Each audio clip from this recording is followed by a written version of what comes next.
Hi friends, this is Simi Arora and welcome to your own show, Smile with Simi. Today we are talking about the power of mind and how your mind can actually make you suffer. As John Milton said, mind is in its own place and in itself, it can create a hell out of heaven and heaven out of hell. It is so true because all the emotions and thinking is originated by mind.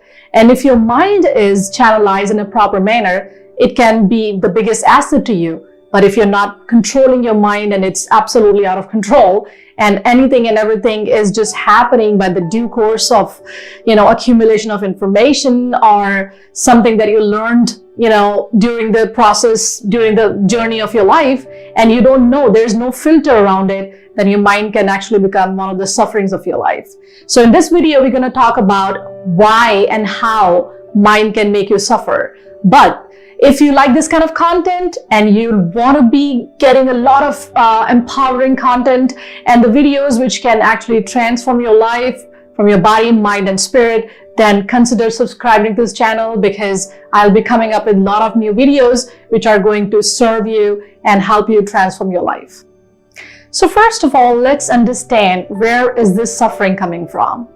The suffering is coming from the thoughts that you're thinking and emotions that you're creating. So if your thoughts are negative in nature, if you are having limited beliefs, it's all because of your mind. And mind actually picks up a lot of information starting from your childhood, and it keeps on building up all this information in form of memory, and this is somehow also called mental conditioning.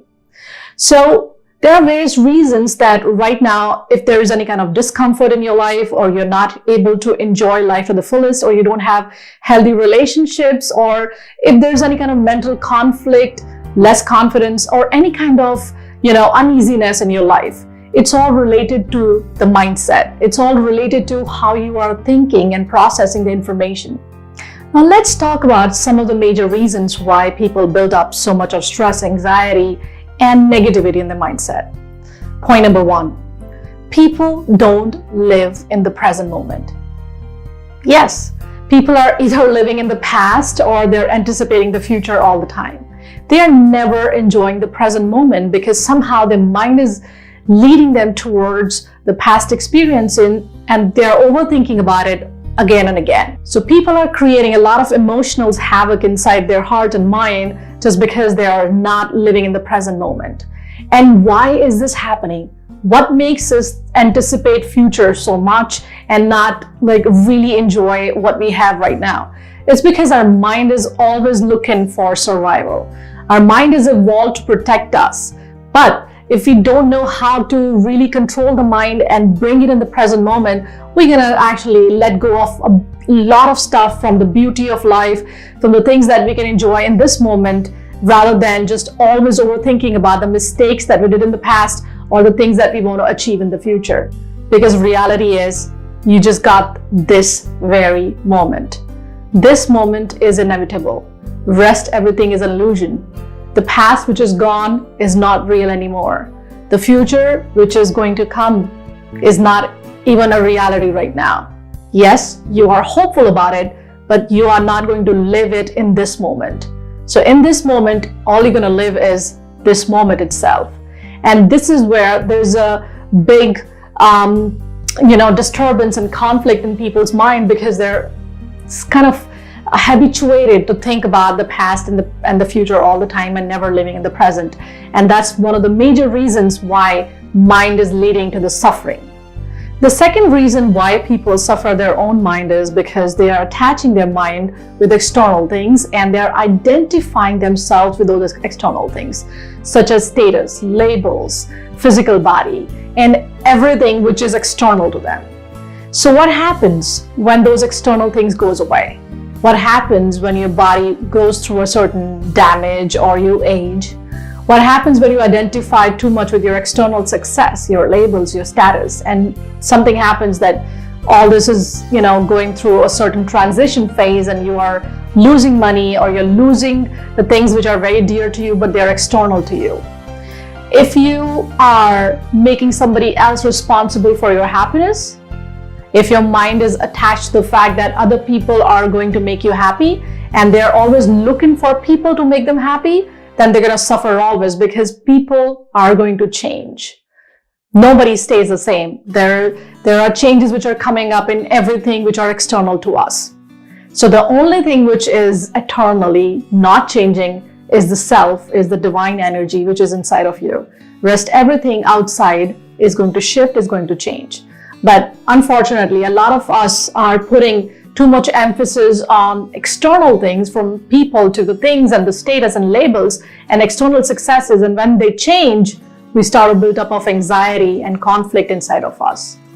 So right now, I just want you to pay attention to your life and look at the things, look at your own thoughts, look at your own feelings, and see how much are you actually putting emphasis on external stuff. Another major reason why people suffer their own mind is because they believe that everything that they are thinking is the ultimate truth, and which is actually a very wrong idea, because whatever you're thinking are based on a lot of memories and a lot of past experiences, which might not be really holding true in this moment. But since we are so conditioned to believe that whatever has happened in the past is actually the parameter or the fundamental of the things which are going to happen in the future, and we believe in those thoughts so much. We believe in our beliefs so much. So the more you stiff about your own thoughts, and the more you feel that whatever you thought is coming in your mind is the truth, that probably can also lead you to suffering, because the narrower your perspective is, the more you're going to actually get into troubles and problems in your life. The broader you are, the less judgmental you are, the more you are in flow of life, the more you let things happen to you. That's the probably time when you start to feel that you are surrendering yourself and you are able to enjoy your life in a much bigger way. As Alan Lux said, don't believe in everything you think. They are just that, thoughts. So thoughts are just like waves on the ocean. They're going to come and go because that's what your mind is accustomed to do. But not every thought is going to be the truth. So stop dwelling on the thoughts all the time. And in fact, build up some sort of structure of checking on your thoughts and see if they're really making sense. And in this time, if they're really allowing you to move further, all those small hindrances in your life and helping you create the life that you really want, or these thoughts are just some sort of vague ideas which are not holding true in today's reality. So the fourth one is one of the major reasons why your mind can lead you to suffering is because you have never built up any kind of manual to control your mind. Now, mind is a wild, wild thing. It's going to come up with a lot of different emotions. When you want to do certain things, they're not happening your way, you're going to get miserable. When somebody you love is not responding back to you, you're going to build up agony and pain in your heart. The reason is because there are no filters. There's no mechanism to understand your own mind and build up the control systems. So when people talk about pranayama, when people talk about yoga, when people talk about meditation, what does all these things do?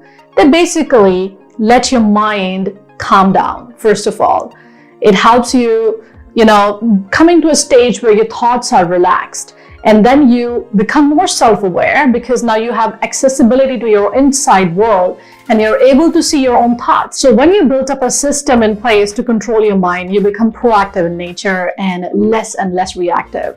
You tend to understand yourself in a better way. You're not ashamed of your flaws and inabilities. You are happy where you are. You're not judging people constantly. You're not looking at external things, but you are building up that inner anchoring, inner stability in your own heart, which is actually making you feel much more joyful. You're looking at inside of you for all the love and happiness and less externally to build up that in your life.